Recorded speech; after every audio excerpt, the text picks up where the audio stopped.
हाल ही में GI council ने health insurance ecosystem के लिए किसे सीईओ नियुक्त किया है? ये किया है एस प्रकाश को। ऑप्शन नंबर सी इसका करेक्ट है। जनरल इंश्योरेंस काउंसिल ने एस प्रकाश को मुख्य कार्यकारी अधिकारी हेल्थ इंश्योरेंस इकोसिस्टम एवं स्ट्रेटेजिक पार्टनरशिप्स नियुक्त किया है। ये आपको याद रखना है। नेक्स्ट क्वेश्चन है, हाल ही में एनएचएआई ने किस राज्य के एक्सप्रेसवे के निर्माण के दौरान 2 गिनीज वर्ल्ड रिकॉर्ड बनाए हैं? ये बना है आंध्र प्रदेश ने।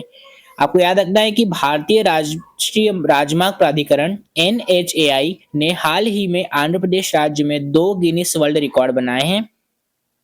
यह उपलब्धि 6 जनवरी 2026 को बेंगलुरु कड़पा Vijayawada economic corridor NH 544G के निर्माण के दौरान हासिल की गई है।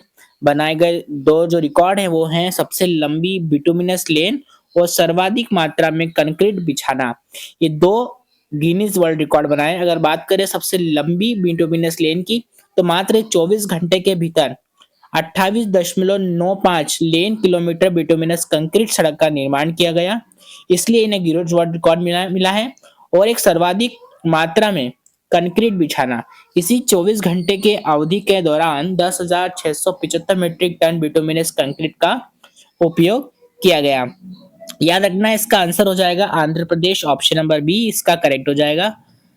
नेक्स्ट क्वेश्चन है कि हाल ही में 69वें राष्ट्रीय स्कूल गेम्स का आयोजन किस राज्य में किया जा रहा है?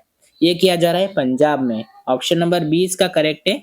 याद रखना है आपको पंजाब के लुधियाना के गुरु नानक स्टेडियम में ये 69वें नेशनल स्कूल गेम्स की औपचारिक शुरुआत की गई है।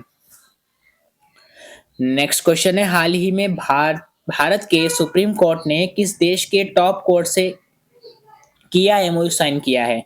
तो ये है भूटान। आपको याद रखना है इसका आंसर हो जाएगा option number B. Next question है, हाल ही में भारत की आयुष प्रणाली को किस देश के साथ हुए द्विपक्षीय व्यापार समझौते में शामिल किया गया है? इसका आंसर हो जाएगा ओमान और न्यूजीलैंड, यानी कि उपरोक्त दोनों।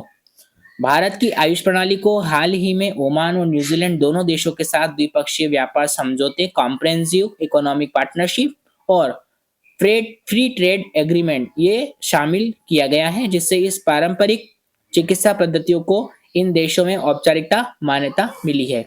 ये आपको याद रखना है। नेक्स्ट क्वेश्चन है कि हाल ही में वैश्विक अनुसंधान फाउंडेशन का शुभारंभ कहाँ हुआ है? तो ये हुआ है आईआईटी मद्रास ने किया है। ये आपको याद रखना है।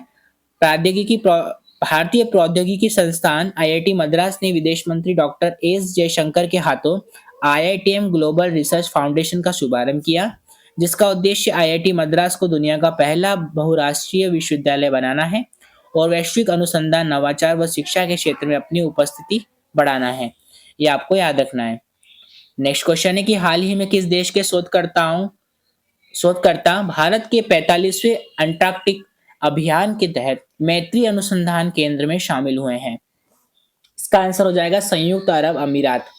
संयुक्त अरब अमीरात यानी कि यूएई के शोधकर्ता भारत के 45वें अंटार्कटिक अभियान के तहत मैत्री अनुसंधान केंद्र में शामिल हुए हैं, और जो भारत और यूएई के बीच अंटार्कटिक सहयोग का हिस्सा है और खलीफा विश्वविद्यालय से है।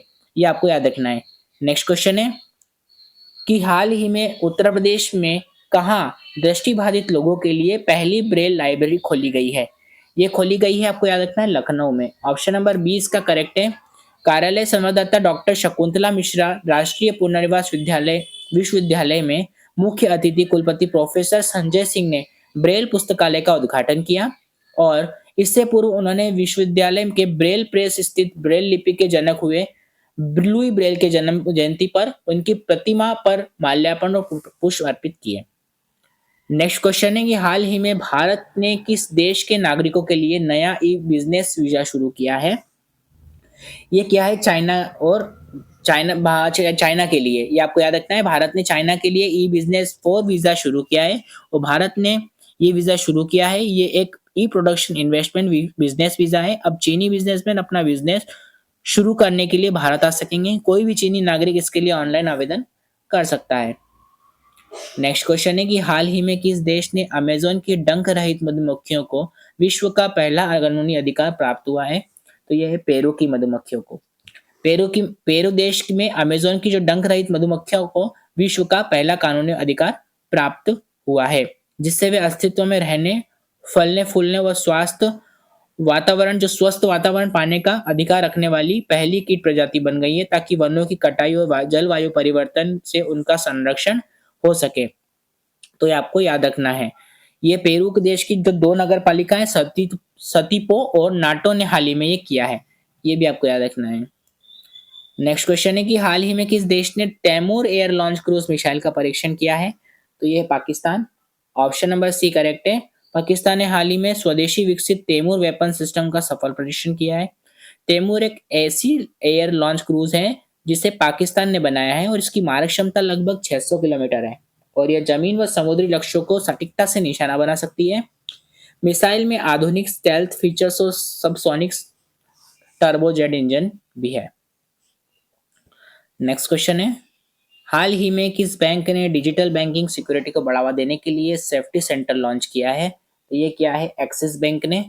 एक्सिस बैंक ने डिजिटल बैंकिंग सिक्योरिटी को बढ़ावा देने के लिए सेफ्टी सेंटर लॉन्च किया है और एक्सिस बैंक ने डिजिटल धोखाधड़ी ग्राहकों को की सुरक्षा मजबूत करने के लिए अपने मोबाइल बैंकिंग ऐप पर सेफ्टी सेंटर नामक एक नई सुविधा शुरू की है। ये किसने की है? एक्सिस बैंक ने। आपको ये याद रखना है। चलिए दोस्तों, आज के लिए इतना काफी। हम कल फिर मिलेंगे आपके साथ नई करंट अफेयर्स की वीडियो के साथ में। तब तक के लिए धन्यवाद।